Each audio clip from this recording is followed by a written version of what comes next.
Hi, I'm Alistair Weaver for Edmunds with a film about power. We've supercharged our very own Mustang Dark Horse, so it now has 810 thoroughbreds under the hood. How fast is it, and does all that power really corrupt? We're about to find out.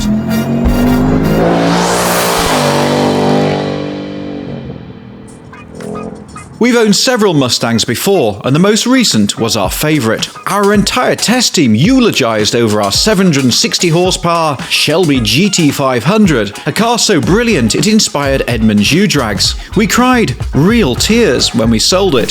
What about the GT500 again? We really are gonna sell it. Then I'm really leaving. We're still selling it. Nope, keeping it! And then we bought a new Mustang. A few months ago, this Mustang Dark Horse joined our one-year road test fleet, the cars that we live with day to day in the real world. We opted for the automatic version with the handling package, and this, plus a few other goodies, raised the price to a chunky $74,000.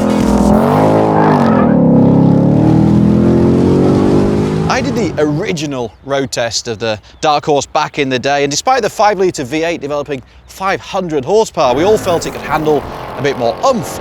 Plus, it was always getting beaten in the Edmunds U-Drags. So we raided the Edmunds piggy bank and bought the official Ford Performance Supercharger. Now, being an official part, this means that you keep the warranty. So it's a sensible, rational purchase that adds over 300 horsepower to the Mustang, giving it more power than our old Shelby.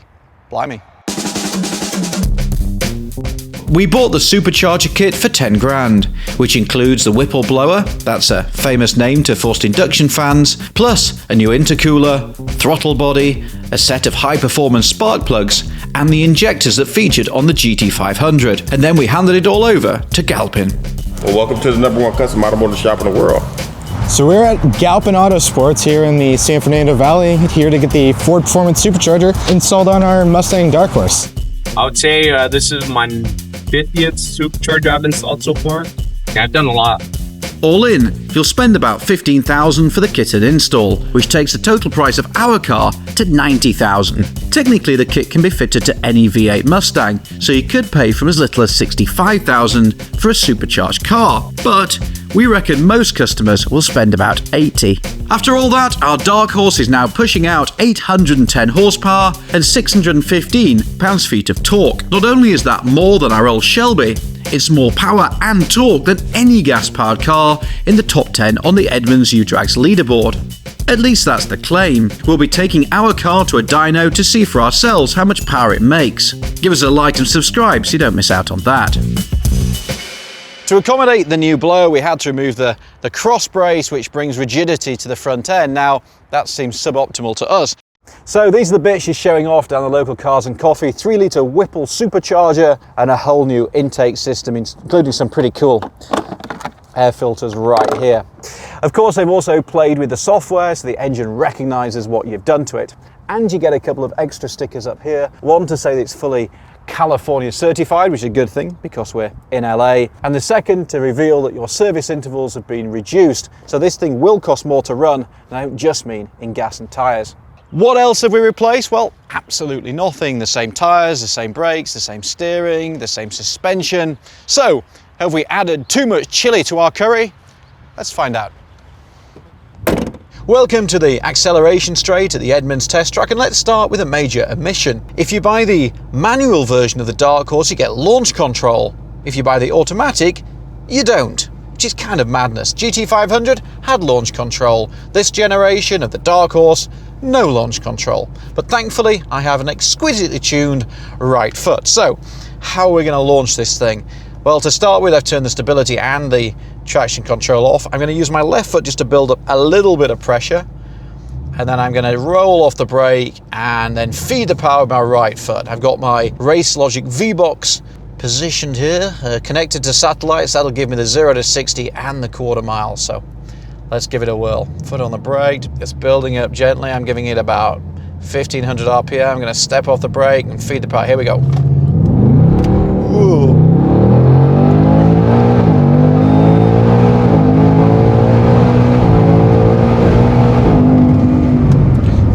Yeah, that was not the best. A lot of slip there, so we're going to go back and try again. Okay, I'm going to give one more go on the brake, and then we're going to go. So I've got 1400 RPM dialed up. Feed it, feed it, feed it. That was better. That was pretty good. Third gear, fourth gear, fifth gear. 3.85. Hey, that's pretty good. Okay, let's give this one more go. I'm going to try again, just try something differently. So I'm going to put traction control on. Let's just see what the computers can do. So I'm then just going to boot it.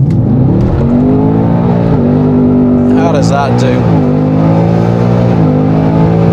That's simply relying on the computers. That's way, way, way, way, way slower. So we think 3.9 seconds is the way forwards. If my adolescent memory serves me right, 3.9 seconds is what a Ferrari F40 did back in the 80s. Less power, but a lot less mass. After fine-tuning our technique, we managed to get a best run of 3.9 seconds to 60. The quarter mile took 11.6 at 125.6 miles an hour. Before supercharging, the Dark Horse managed 0 to 60 in 4.4 seconds and the quarter in 12.6 at 113 miles an hour. So, the supercharger's working. In terms of raw acceleration, the Dark Horse can hold its own against rival supercharged muscle cars, beating the Challenger Hellcat Redeye and tying the Chevy Camaro ZL1 in the quarter mile. But it's running a few tenths behind our old GT500, which did have launch control. Our car hasn't lost any braking performance or lateral grip, even though the supercharger added 106 pounds to its mass. So now we've got the numbers, let's see how the extra horses handle a turn. So here we go on the handling circuit for the acceleration run. We're in drag strip mode. Now we've switched it into track mode because we are indeed on a track, which should give me a little bit of slip and generally open the car up. So here we go. I remember from the original test of the Dark Horse complaining that it wasn't quite as sharp as the GT500. It didn't have that kind of bite and turning. You've got to remember the GT500 is a car that was engineered from the ground up to be a Shelby. This isn't. The Dark Horse is a sort of go faster version of the Mustang GT, and what we've done here is to bolt on a ton more power. So let's see how we go. I remember from other supercharged cars I've driven, like the GT500, like the SLR McLaren. Frankly, the McLaren felt that you had so much whine from the supercharger that you felt like you got a toddler parked in the passenger seat. This is much more discreet. The dominant noise here, as you can hear, is that that cry from the exhaust. It's got a kind of old school bite to it, which is sort of fun. Right, let's get on it.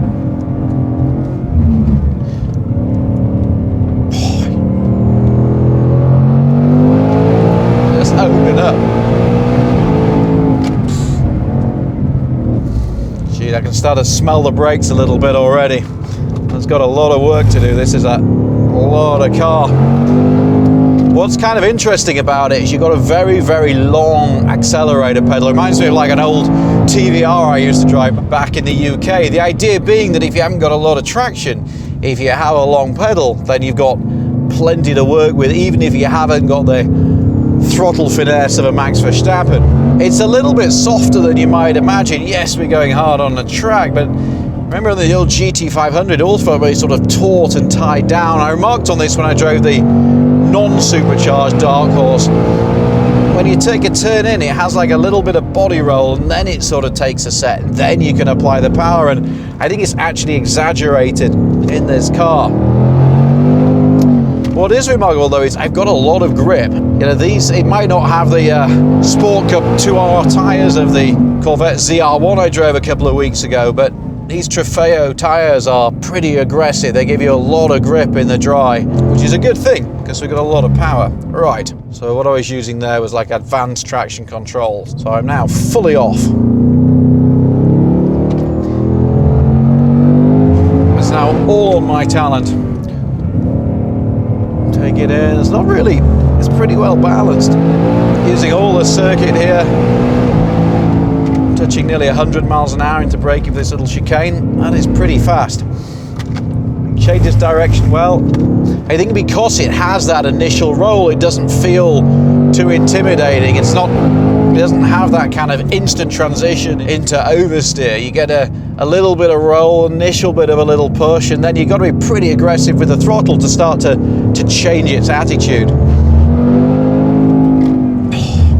It's fun though. It's kind of old school fun. I was worried that we'd have ruined this car with all the extra horses, that we would have basically given it too much for the chassis to handle, and you'd arrived at a place where frankly it was just a bit intimidating or perhaps not very pleasant to drive. But I think the way it's set up, you've got this very long progressive throttle, you've got a very kind of big wall of torque, you've actually got very good grip from these sticky Trofeo tyres, particularly in the dry, that it's actually not intimidating to drive at all. It's just that when you really open it up, you've just got this extra bit of wallop.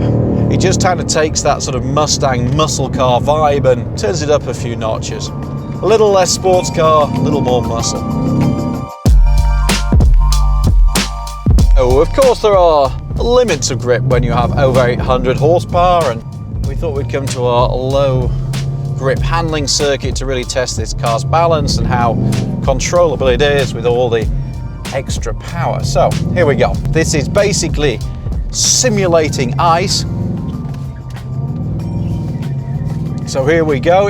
Because I think of that long throttle travel, it is wonderfully controllable.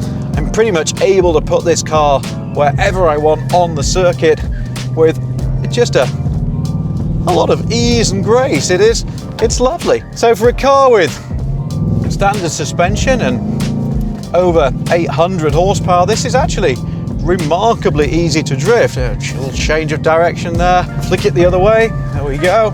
Woo! Almost on the lock stop, and back she comes. Oh, so elegant, so graceful. It's like dancing on ice.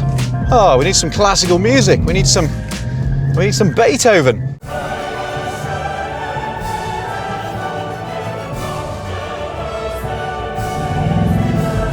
Oh, beautiful. Honestly, going to the Supercharger doesn't make a great deal of difference to this. There's already more than enough power to light up the rear end, but what is impressive is it's still very, very drivable. So in conclusion, adding the Supercharger hasn't turned this thing into an absolute animal. This is not something that you get into and sort of hanging on and sweating away for dear life. What it's done is really just turn up the volume a little bit, both literally and metaphorically. It is just more of the same thing. It's not a track racer, it's an old school, super fun, super grin inducing muscle car, and I think it's kind of cool.